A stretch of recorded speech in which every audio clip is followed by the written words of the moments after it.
오늘은 누가복음 2장 30절부터 한번 다시 읽고 공부하겠습니다.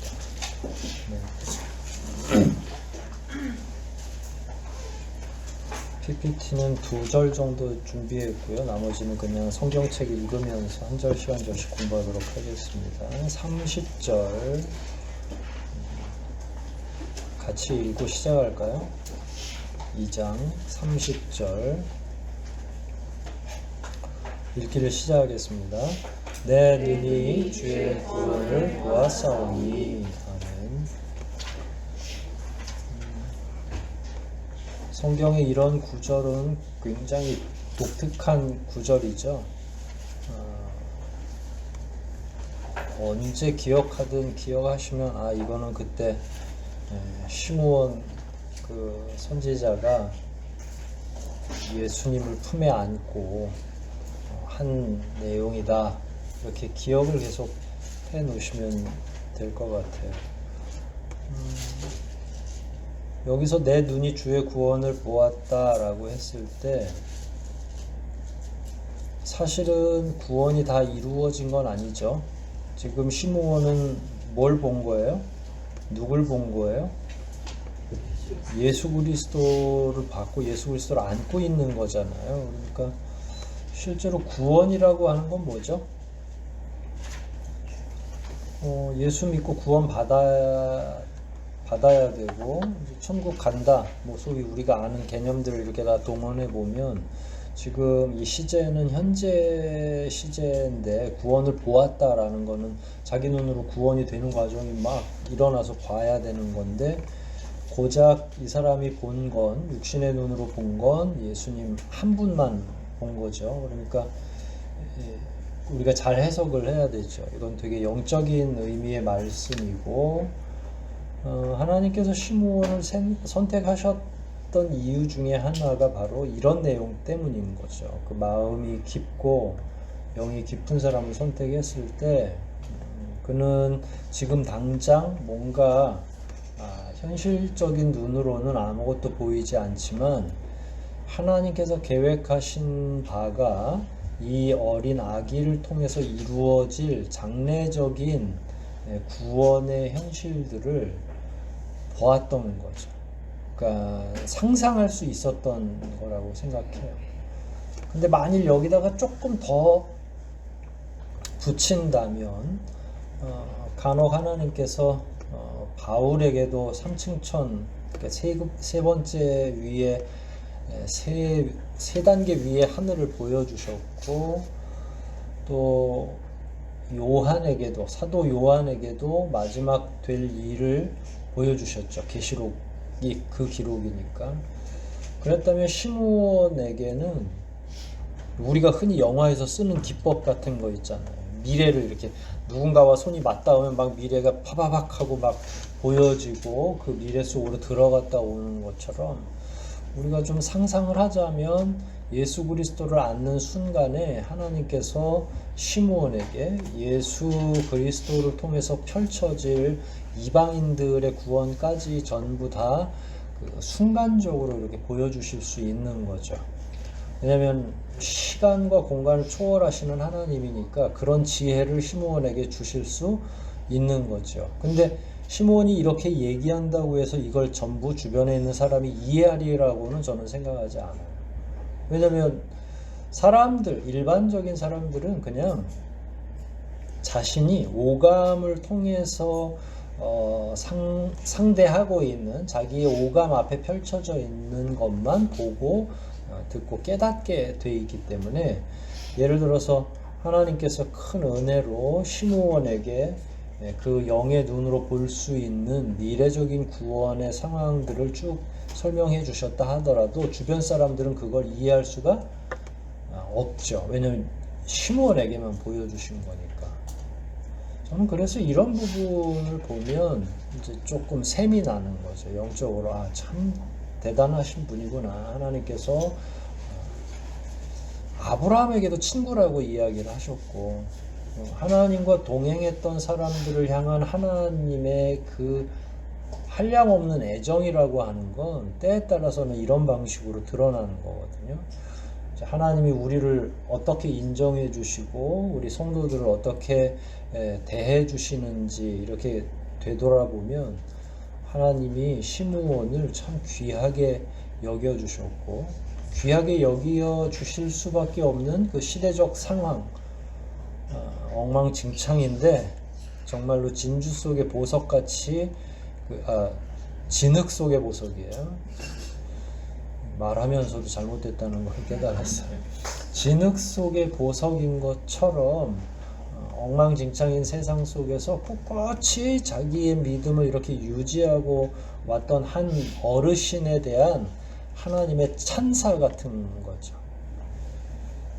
보긴 뭘 봐요. 일반 눈에는 하나도 안 보이는데 하지만 예수 그리스도를 통해서 이방에 죽어가는 많은 백성들까지를 전부 살려주시는 그 구원이 하나님의 계시의 완성이 완전하게 보였다 하는 거예요.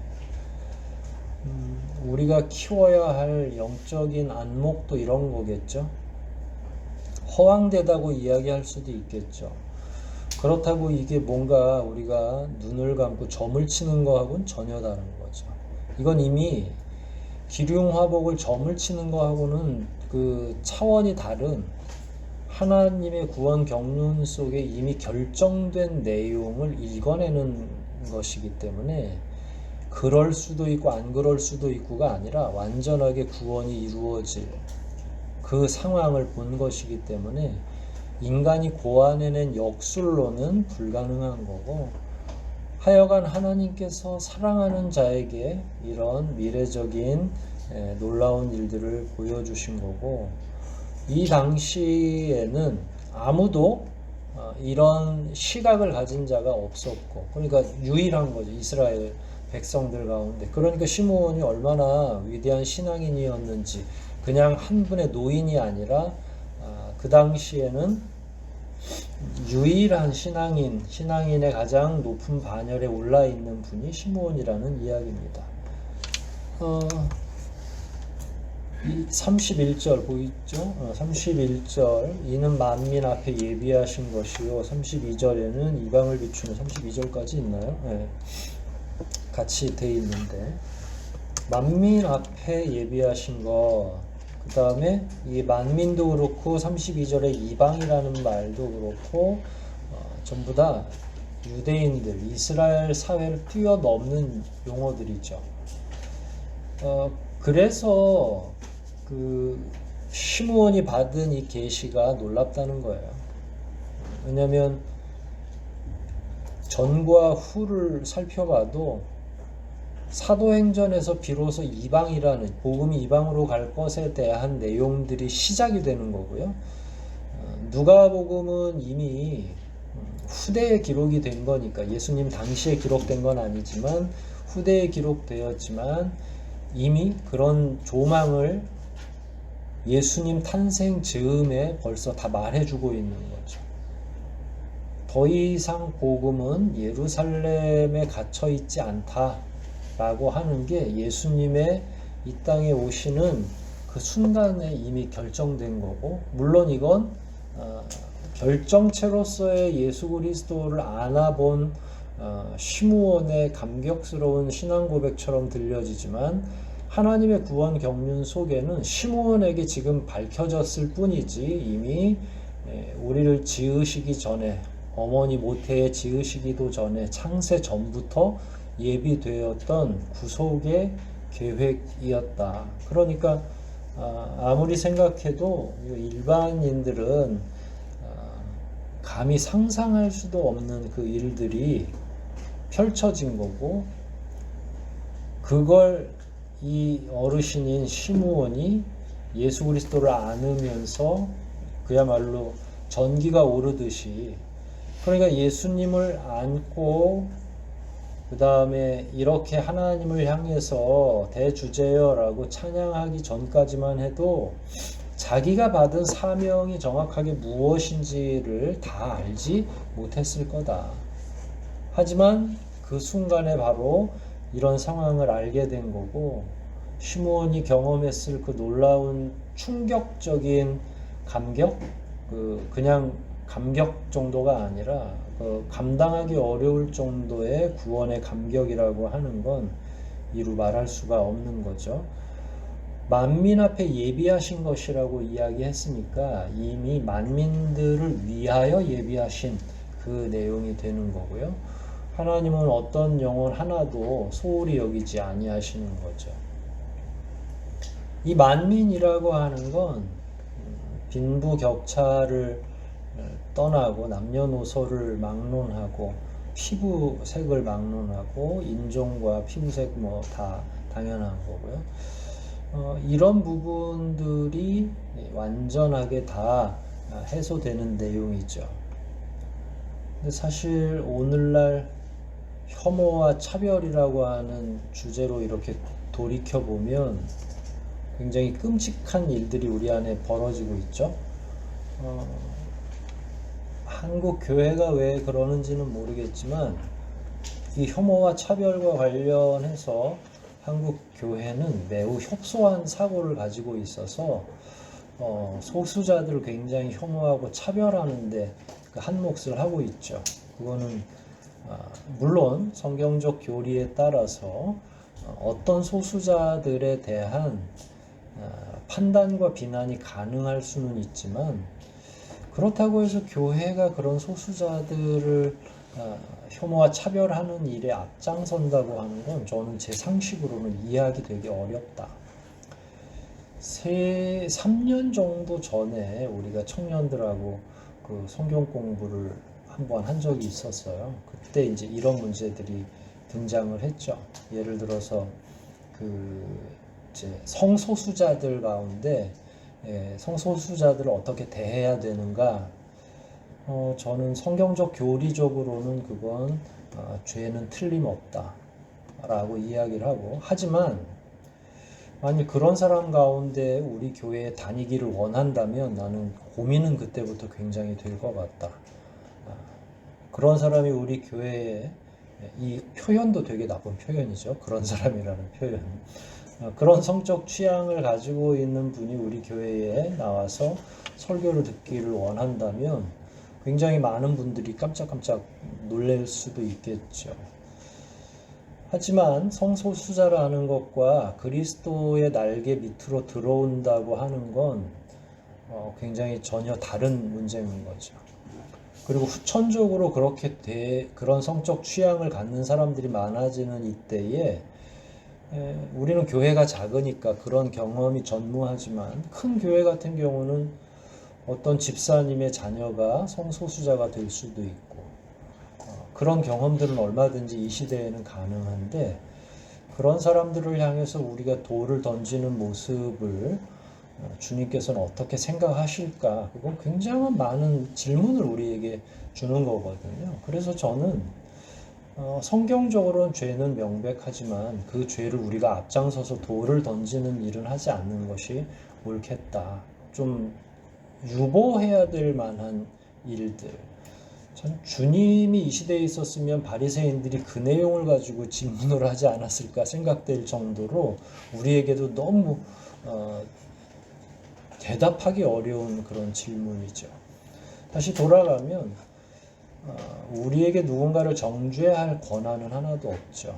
왜냐하면 하나님께서는 그런 사람들 가운데에서도 구원키로 작정된 영혼들이 분명히 저는 있으리라 생각을 하고, 그걸 우리가 단죄하는 건 우리가 또 다른 화를 뒤집어 쓰는 거죠. 이 말은 오해하시면 안 돼요. 그렇다고 해서 그런 행위 자체를 관용하거나 그렇게 해도 된다는 의미하고는 좀 다른 의미입니다. 몇 년 전에 이와 비슷한 내용을 이찬수 목사님 계신 우리들 교회에서 부목사가 한번 설교를 한 적이 있는데, 그 다음에 당회에서 그 목사님의 그 설교 문제를 들고 일어나서 이찬수 목사님이 결국은 사과하고 그만두지는 않았는데, 당장 그만두지는 않았는데 아마 사역하기가 굉장히 어려웠으리라 생각을 합니다. 근데 그분은 그걸 옹호하려고 했던 게 아니라 지금 제가 방금 말씀드린 것처럼 너무 일반화시켜서 그 사람들을 향해서 굉장히 공격적으로 행하는 것과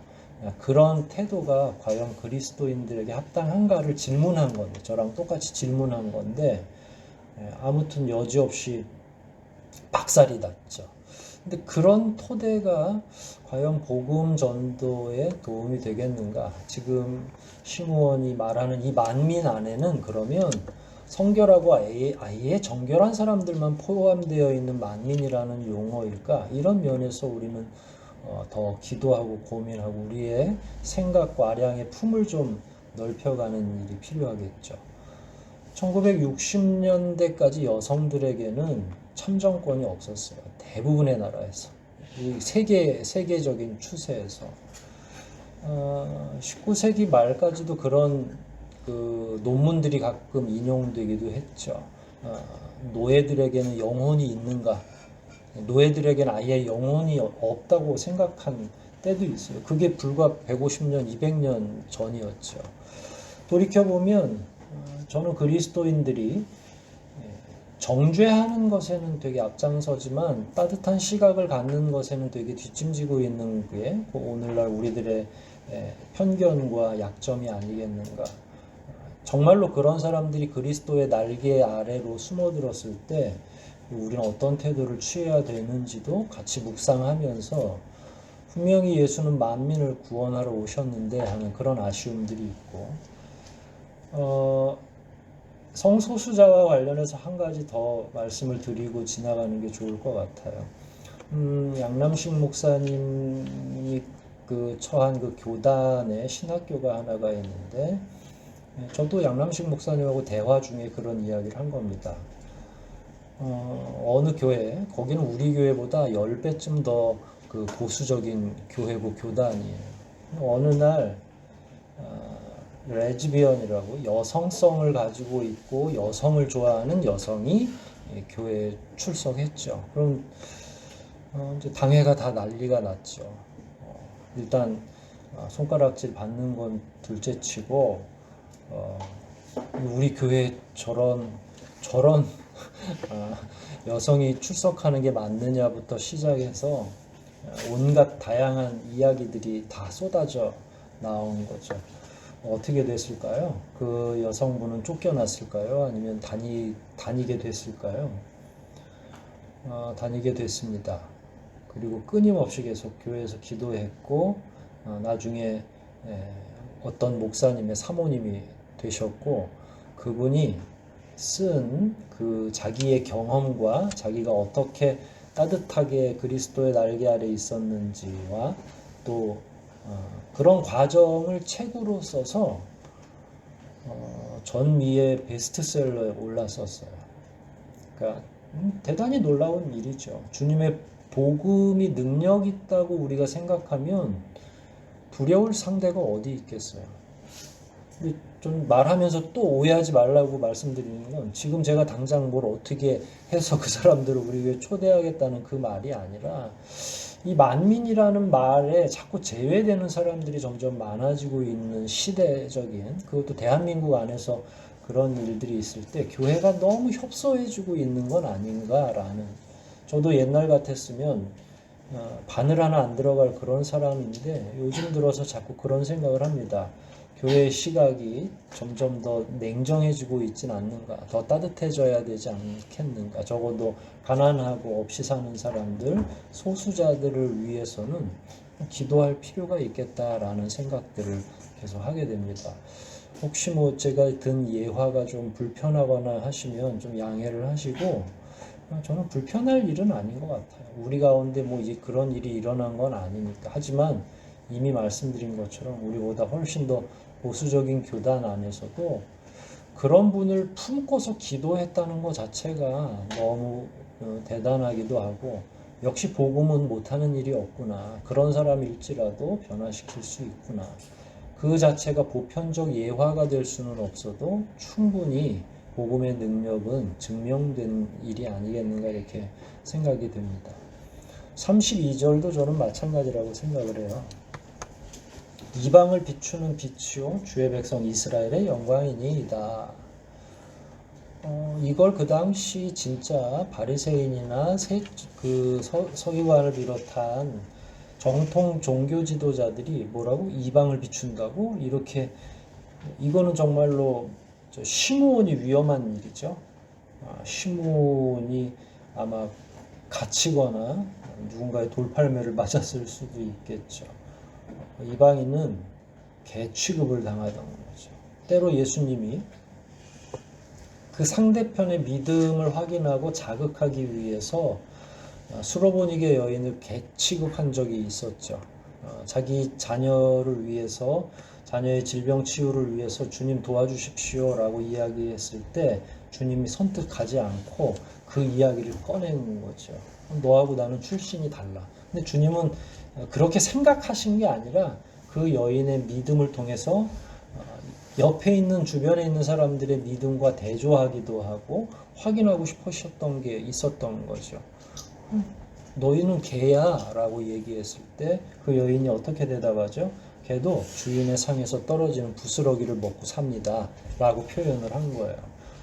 다 뒤집어지는 신앙인 거죠. 그렇게 됐을 때 아무도 예수님이 그 여인을 따라가는 것에 대해서 반론을 제기할 수 없을 만큼 그 주변에 아무리 대단한 신앙인들이 있다 할지라도 이거는 진짜 우리가 이기기 힘든 대답이구나 라는 걸 느꼈을 것이라는 거죠. 주님이 원했던 건 바로 그 정도의 전폭적이고 대단한 이 변화된 이게 이제 시각이면서 동시에 판단이기도 하고 자기 신앙 고백 같은 거잖아요. 자기를 스스로 비천하게 이야기하지만 그럼에도 불구하고 신앙 없다고 표현하지 않고 그 정도는 믿음이 있는 거죠. 그럼 걔도 그 부스러기로 먹고 사는데 걔라고 취급하신다면 그럼에도 당신은 나의 주인이다라고 이야기하는 거예요. 우리는 당신을 주인으로, 당신이 아무리 우리를 개 취급을 해도 난 개로서라도 당신의 주인이 되겠다라고 하는 게 성립이 되는 거거든요. 주님이 이 땅에 오신 이유는 바로 그런 거죠. 하나님이 계시하셨던 내용이 그런 거고 그걸 시므온이 온전하게 알고 다 조망한 다음에 설명하고 있고, 하지만 이건 시대적인 반항인 거죠. 이 당시에는 읽혀질 수 없는, 하지만 그는 자기가 읽고 보고 느꼈던 그대로를 지금 이야기하고 있는 거죠. 이방을 비추는 빛, 유대인들로서는 그래서도 안 되고 그러고 싶지도 않고 오직 자기들만, 이게 지금 400년이 아니라 출애굽 이후부터 지금까지 강화되어 있던 유대인들의 개토 사상이거든요. 자기들만 구원받고 자기들만 거룩하다고 생각하는 그런 사상을 깨트리는 말이죠. 그리고 드디어 이런 선지자들의 입술을 통해서 이제 이방 복음이 공식화되는 거죠. 예수님이 오시면서 동시에 다 그 경계가 깨트려져 있는 거죠. 주의 백성 이스라엘의 영광이니이다. 그럴 때 여기서 이스라엘의 영광이라고 하는 말은 우리가 그동안 이스라엘 백성들이 허울뿐인 신앙이었는데 다행히 구원에 대한 계시와 실제로 그 구원이 이루어지는 과정에서 적어도 이 땅에서 그리스도가 태어나시고 이 땅 여인을 통해서 하나님의 계시가 시작이, 그러니까 완성을 위한 시작이 되었다는 것은 적어도 이스라엘 백성들을 고르신, 이게 참 아이러니한데 하나님이 이스라엘 백성을 그 출애굽시키면서 여태까지의 역사 가운데 제일 이스라엘 백성들이 제일 괜찮은 순간은 이거 하나라고 해도 과언이 아니죠. 그 무슨 의미인지 아시겠죠. 아무것도 못하고 이스라엘 백성들은 그냥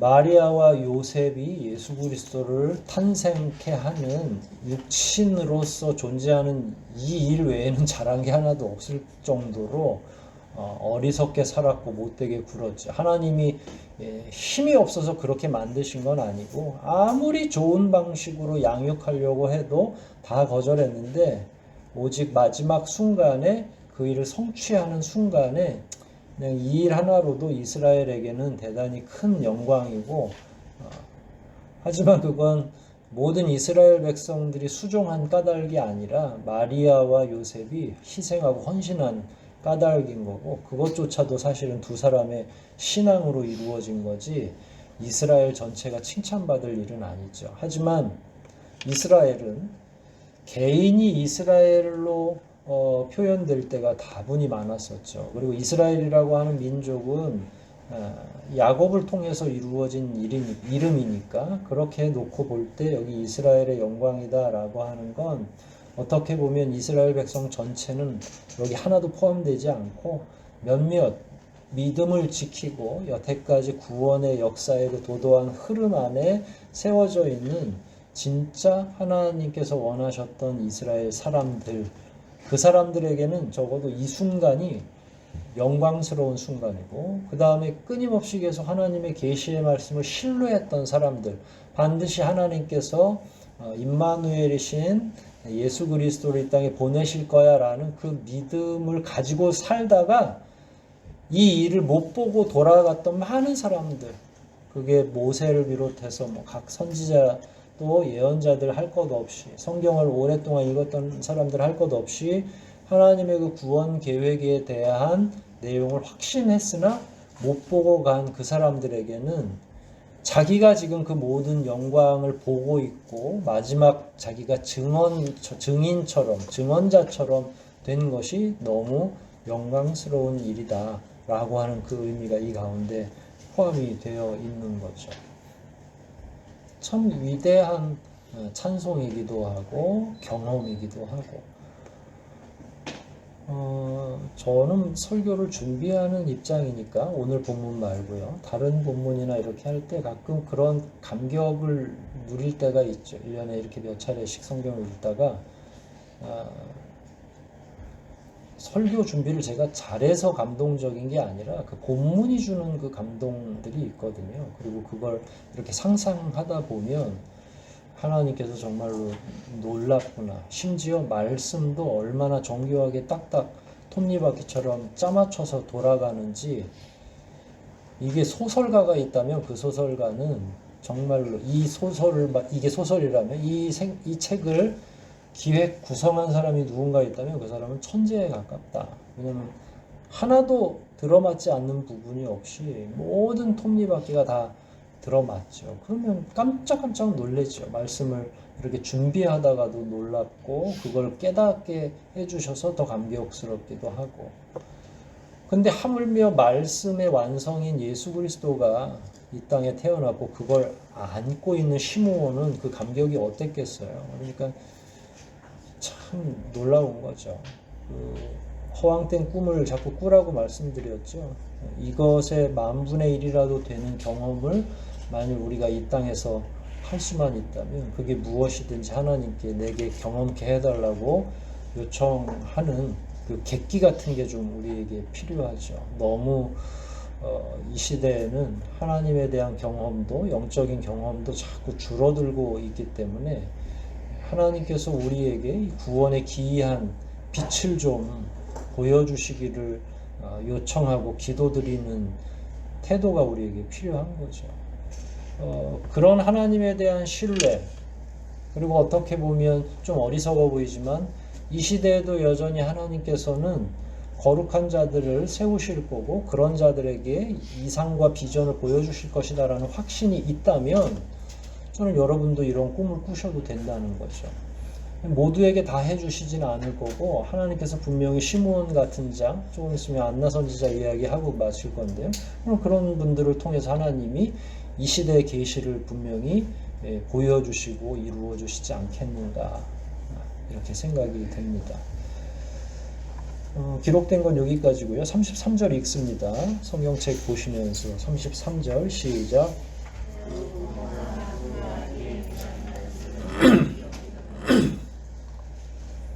그 아기에 대한 말들을 기이 여기더라. 이미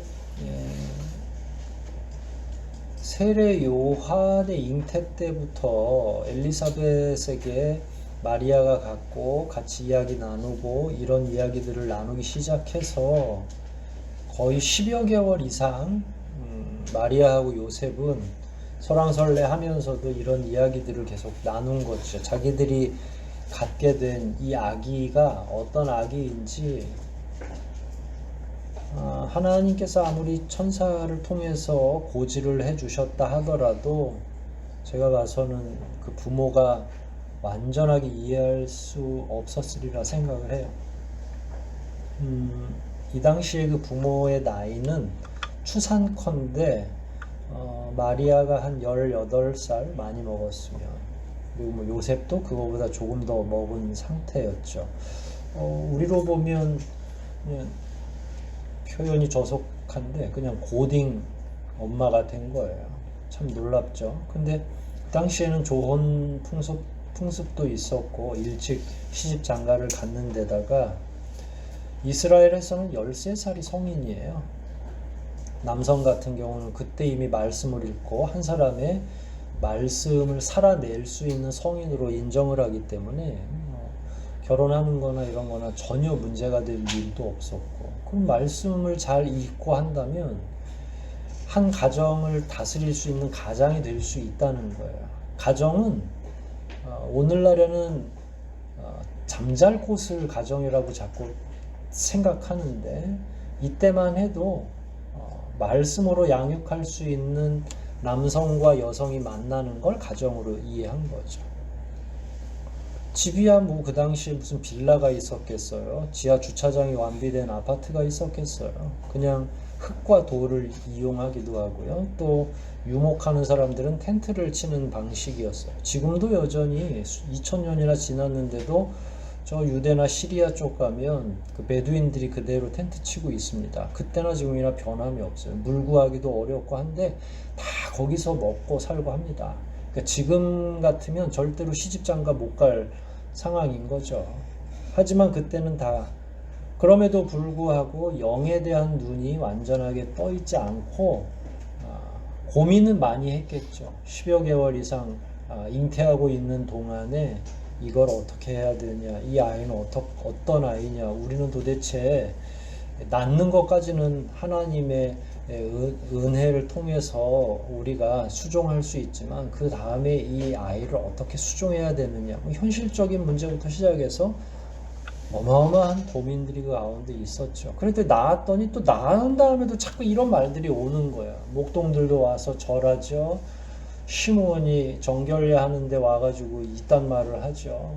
또 동방에서 박사들, 이 사람들은 아예 별자리 연구하는 천문인들인데 이 사람들도 와서 또 한마디씩 거들죠. 그들이 생각하는 세 가지 보물을 또 내려놓고 가죠. 부모로서는 뭐 이게 도대체 어떻게 지나가는지, 그래서 기이하게 생각하는 거예요. 하나님도 너무하시지. 하나님께서 이 정도 되면 이 부모한테는 뭘 알려줘야 돼요? 그 아이가 나중에 자라가지고 십자가를 지고, 하나도 알려주시지 않는 거예요. 그런 모든 것들을. 육친인 부모에게도 전혀 아무것도 알려주지 않으니까 이 부모도 가면서 아는 거죠. 공평하신 하나님이에요. 그래서 여러분들에게도 아무것도 안 알려주시는 거예요. 여러분들의 자녀에 대해서, 여러분들의 미래에 대해서 그냥 살면서 아이고 하나님이 이렇게 예비하셨구나 라고 생각하시면 되는 거고, 저한테 물어봐도 모르고 아무도 아는 사람이 없어요. 우리는 그냥 기이하게 여길 뿐인 거죠. 아이고 하나님이 이렇게 하시려고 그랬나 보다. 나중에 이렇게 곱씹어 보면 모든 게 은혜였고 모든 게 그런 하나님의 계획이었구나 생각이 되는 거죠. 34절 35절까지는 읽고 갈 거예요. 시므온이 저희에게 축복하고 그 모친 마리아에게 일러가로되 보라, 이 아이는 이스라엘 중 많은 사람의 패하고 흥함을 위하며 비방을 받는 표적되기 위하여 세움을 입었고, 34절이잖아요. 이렇게 새로운 성경에는 이렇게 표현됐어요. 시므온은 그들에게 축복하고 아기 어머니 마리아에게 이런 말을 하였다. 이 아기는 하나님이 세우신 자입니다. 많은 이스라엘 사람들은 이 아기를 믿지 않아 망하기도 하고 믿어서 구원을 받기도 할 겁니다. 그리고 이 아기는 사람들의 비난의 대상이 될 것입니다. 이건 좋은 얘기예요, 나쁜 얘기예요? 비난의 대상이 될 아이를 낳게 됐다는 건 부모로서는 완전히 피눈물이 나는 이야기입니다. 이런 예언은 안 듣는 게 낫겠죠. 그러나 하나님이 시므온을 통해서 부모에게 분명히 경고하라고 합니다. 근데 어떻게 피눈물이 날지는 아직은 말 안 한 거예요. 35절도 이렇게 읽어드릴게요. 그때 당신은 마리아에게 한 말이었거든요. 그때 당신은 마치 예리한 칼에 찔리듯 마음이 아플 것입니다. 그러나 그들의 숨겨진 생각은 다 드러날 것입니다.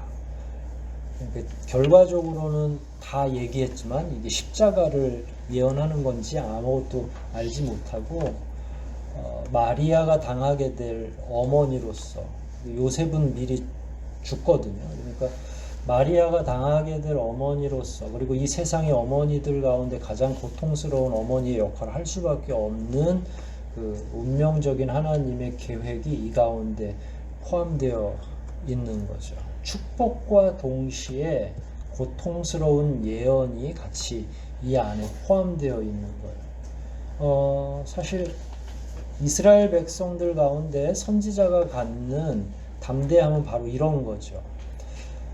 무슨 말이냐면 간혹 의학 드라마 이렇게 보면 수술을 열심히 했는데 결과가 안 좋을 수 있죠. 그러면 때로는 담당 의사가 얘기하기도 하지만 담당 의사가 자기 밑에 사람 통해서 나쁜 소식을 전하라고 해요. 나쁜 소식 전하는 게 쉽지 않아서 그런 겁니다. 근데 이스라엘에서는 그 소식은 원래 누가 전하라고 그런 거예요? 하나님이 전하라고 한 거니까 이 시므온 할아버지가 그냥 담대하게 얘기한 거예요. 나쁜 소식이 될지는 모르지만 만백성의 구원자가 되지만 그 스스로는 당신의 마음이 칼에 찔리는 것처럼 그 큰 고통에 직면하게 될 것이다 라고 하는 말을 담담하게 하는 거죠. 그게 선지자의 사명이기 때문에 그런 거예요. 어떻게 보면 굉장히 냉정한 대화가 이 가운데 있는 거죠. 방금 전만 해도 막 세상에 가장 큰 위대한 일을 자기가 경험하는 거죠. 오, 대주제이신 하나님 이렇게 이야기하다가 이제 마리아에게는 굉장히 아픈 소식을 전하는 거죠. 하나님의 일이 다 그렇습니다. 때로는 우리에게 큰 은혜와 기쁨이 되다가도 또 우리가 잘 이해하지 못할 때에는 우리가 하나님 원망하기도 하잖아요. 하나님 왜 우리에게 우리 가정에 이러십니까? 라고 토해내듯이 인생은 누구나 다 그게 예수님의 육신의 부모라 할지라도 그런 하나님의 이야기를 들을 수밖에 없는 것. 그건 하나님이 얼마나 공정하냐 공평하냐라는 면도 그 가운데 포함되어 있는 거죠. 한 구절 한 구절이 이렇습니다. 성경의 한 구절 한 구절은 우리에게 시사하는 바가 이처럼 많이 있고 그걸 더 깊이 묵상하다 보면 때로는 한 구절 가지고 하루 종일 우리가 묵상할 수도 있죠. 우리 누가복음 지금 공부해 나가는 과정들 여러분들이 한 구절 한 구절 읽으시면서 하나님의 그 깊으신 뜻 누구도 차별하지 않는 하나님의 그 위대하심 이방인도 이미 마음에 품고 오랫동안 참 좋았을 거라는 아쉬움이 생기는 건 유대인들이 하나님의 마음을 더 많이 알았으면 그들 스스로가 이미 저 요나 시대 때부터 막 열심히 복음을 증거하고 했으면 얼마나 많은 사람들이 더 많이 구원을 얻었을까 할 정도로 아쉬움이 있는 거죠. 하지만 그 또한 인생들이 가지고 있는 무지와 연약함이고 하나님의 참으심인 거죠. 근데 하나님께서 결국은 예수님을 보내주셨고 이제 이방인들을 향한 구원의 시작, 서광이 열리기 시작하는 거고요.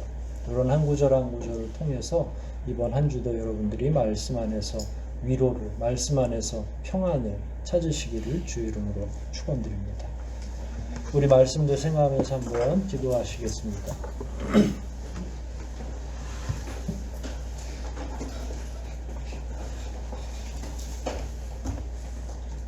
시므온을 통해서 하나님께서 마리아와 요셉에게 아기에 대한 하나님의 큰 계획, 그러나 인생들의 언어가 아니라 그 광대한 하나님의 뜻을 이렇게 표현해 주시도록 허락하셨는데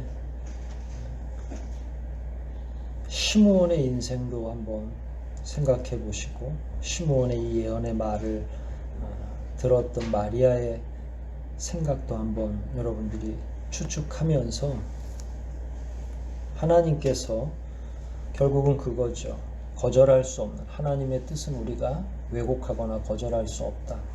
그렇다면 우리의 대답은 그러해야 하죠. 하나님이 말씀하시면 종이 듣겠나이다 하는 그 자세, 그 자세가 우리 가운데 잘 회복되게 해달라고 이 시간 한번 함께 기도하겠습니다.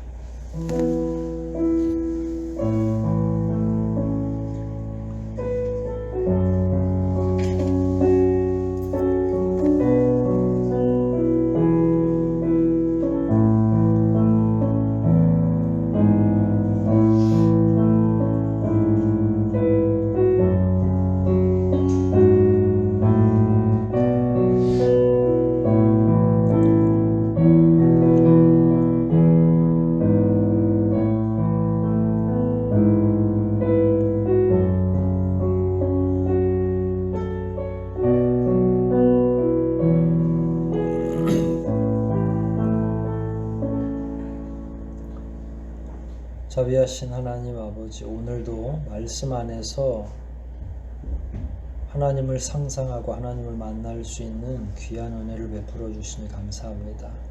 구원을 향한 하나님의 열심이야말로 우리가 감히 헤아릴 수 없는 놀라움이 가득하고, 하나님의 그 구원 계획에 선택된 몇몇 사람들이 자기의 인성을 초월하여 최선을 다해 그 말씀에 순종하는 걸 저희가 배우게 됩니다. 말씀이 희미해진 이 시대에 말씀을 대하는 이들의 위대한 태도를 잘 본받게 하여 주시고, 말씀이 등장하고 말씀이 명령할 때에 기꺼이 그 말씀에 무릎 꿇고 순종하는 이들의 삶을 다시 한번 깊이 묵상하며, 우리 역시 말씀이 우리에게 나타날 때에 종이 여기 있나이다, 종이 듣겠사옵나이다 하는 자세로 말씀에 순종하며 살아갈 수 있도록 도와주시옵소서. 돌아가는 발걸음들을 인도해 주시고, 우리 모두의 일주일을 지켜주시고 하루하루 잘 살아내게 도와주시고 말씀에서 벗어나지 않게 도와주옵소서. 우리가 영향을 끼치는 우리의 가족들, 자녀들, 우리의 직장 동료들, 우리의 친구들 할 것 없이 우리를 통해 잠시라도 회복되고 위로받고 하나님의 나라 발견하는 귀한 일이 이번 주 안에 반드시 있게 하여 주시옵소서. 모든 것 주님께 의탁하오며 우리를 구속하신 예수 그리스도 이름 받들어 감사하며 기도하옵나이다. 아멘. 하늘에 계신 우리 아버지여, 이름이 거룩히 여김을 받으시오. 나라의 임하시오. 뜻이 하늘에서 이루어 같이 땅에서도 이루어지. 오늘날 우리 영할 양식을 주시고 우리가 우리에게 죄 지은 자를 사하여 주옵소서. 우리 죄를 사하여 주옵시고 우리를 시험에 들게 하지 마옵시고 다만 악에서 구하옵소서. 대개 나라와 원세와 영광이 아버지께 영원히 있사옵나이다. 아멘.